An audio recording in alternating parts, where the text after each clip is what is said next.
Terima kasih pemirsa Anda kembali menyaksikan Kominfo Newsroom. Presiden Joko Widodo meminta Menteri Pemuda dan Olahraga dan jajarannya agar segera melakukan perbaikan sejumlah fasilitas olahraga untuk Piala Dunia U20. Menurut Menpora, Presiden mengarahkan agar perbaikan dilakukan sesuai dengan arahan dari FIFA.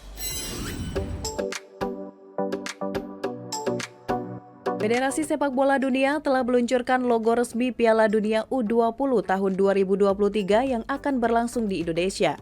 Lambang tersebut didominasi warna merah serta ada warna putih, biru, serta kuning yang membentuk trofi Piala Dunia U20. Dengan telah resmi diluncurkannya logo Piala Dunia U20 ini, Indonesia makin mempersiapkan diri menjadi tuan rumah Piala Dunia U20 2023. Menteri Pemuda dan Olahraga Zainuddin Amali menyampaikan terdapat 6 provinsi di Indonesia yang akan digunakan untuk Piala Dunia U20. Adapun 6 provinsi tersebut yakni DKI Jakarta, Sumatera Selatan, Jawa Barat, Jawa Tengah, Jawa Timur, dan Bali. Dari hasil rapat terbatas bersama Presiden, Menpora juga mengungkapkan para menteri diminta untuk menyiapkan infrastruktur hingga peralatan sesuai dengan standar yang telah ditetapkan oleh FIFA. Nah, Bapak Presiden memberikan arahan kepada kami untuk segera memperbaiki itu karena kita ada deadline, kira-kira sekitar Oktober. FIFA akan melihat sejauh mana.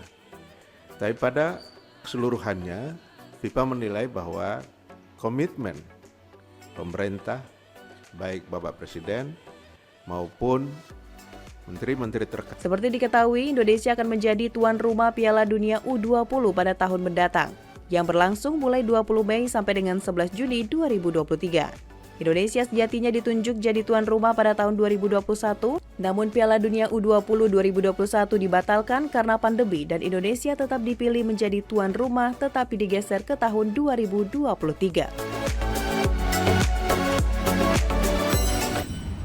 Sementara itu pemirsa, Ketua Umum Persatuan Sepak Bola Seluruh Indonesia, Muhammad Iryawan menyampaikan bahwa penundaan pelaksanaan Piala Dunia U20 berdampak pada komposisi pemain.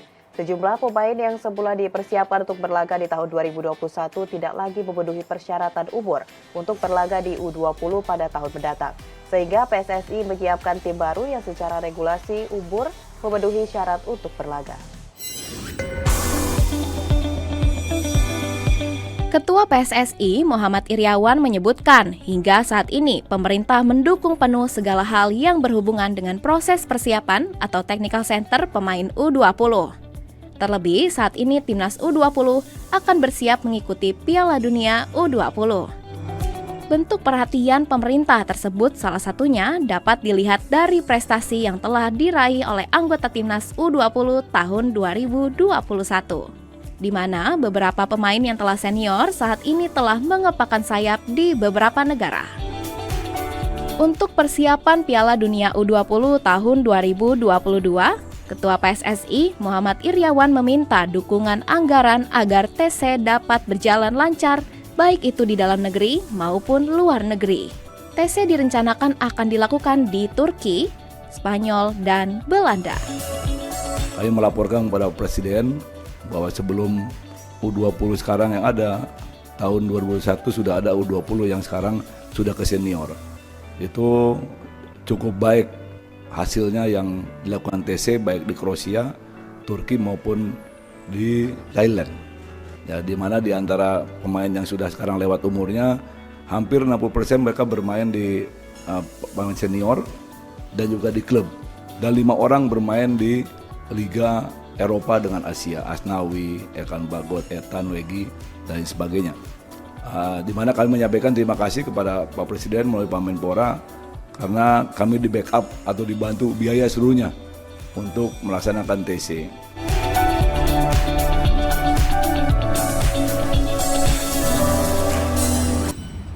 Realisasi penerimaan negara bukan pajak sektor komunikasi dan informatika diyakini akan mencapai 25,7 triliun rupiah pada tahun 2023 dengan disokong oleh hasil ekstensifikasi dan intensifikasi. Hal tersebut disampaikan langsung oleh Menkominfo Jody G. Plate dalam rapat kerja dengan Komisi 1 DPR RI.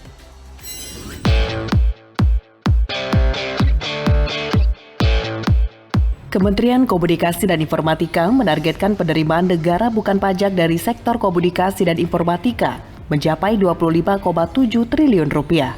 Target tersebut dirasa Kementerian Kominfo bisa dicapai setelah melihat hasil PNBP pada periode sebelumnya yang terus meningkat. Kenaikan PNBP salah satunya berasal dari pengelolaan dan lelang spektrum frekuensi radio yang efektif setiap tahunnya dan menjadi layanan dengan kontribusi besar. Realisasi PNBP naik sejak 2018 yang saat itu mencapai 21,3 triliun dan 2021 mencapai 25,4 triliun, naik 4 triliun dalam kurun waktu 3 tahun. Sementara PNBP 2022 targetnya lebih kecil dari tahun lalu, yakni sebesar 24,7 triliun. Dengan nilai ini, Menkominfo Johnny G. Plate optimis PNBP 2023 mampu mencapai 25,7 triliun rupiah.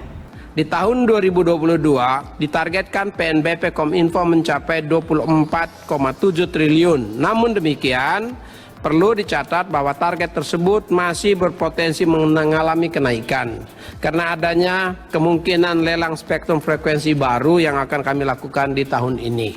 Ya.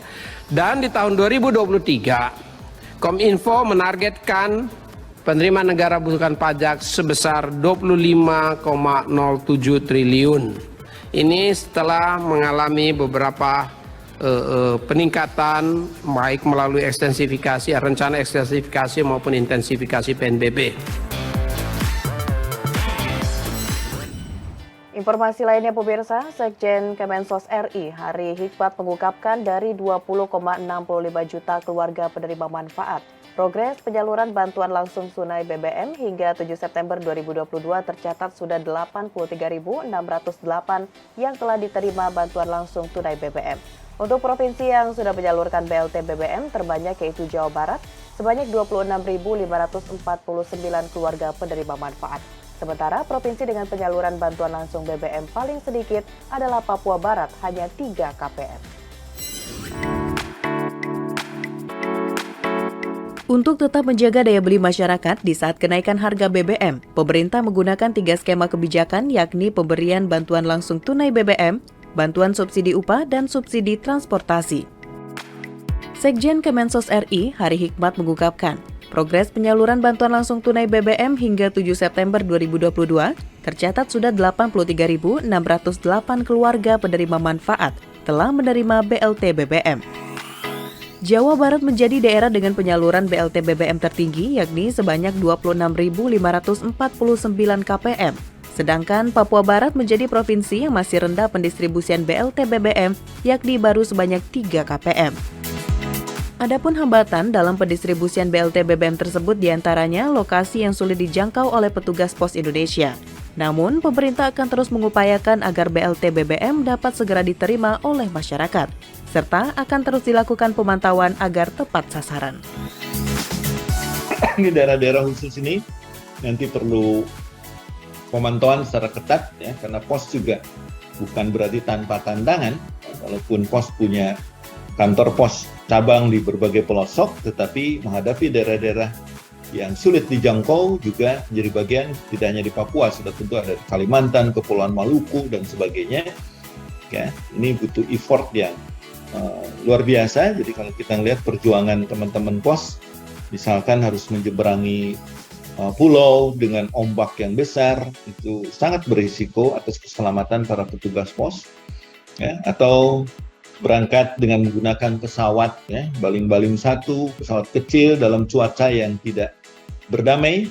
Ini pun kami mendapatkan foto-foto dokumentasi yang paling tidak kita juga turut mensupport, turut memberi semangat ya, para petugas pos yang bekerja di frontliner ya, dan kita juga mendoakan ya, teman-teman pos bisa selamat ya, dan kembali ke keluarga tanpa ada hal-hal yang tidak kita harapkan.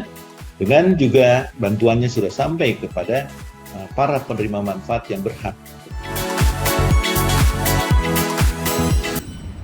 Pemirsa, saya Jeda Pariwara, kami akan kembali dengan dialog Kominfo Newsroom mengenai bagaimana meredam kekerasan anak di era digitalisasi. Sesaat lagi.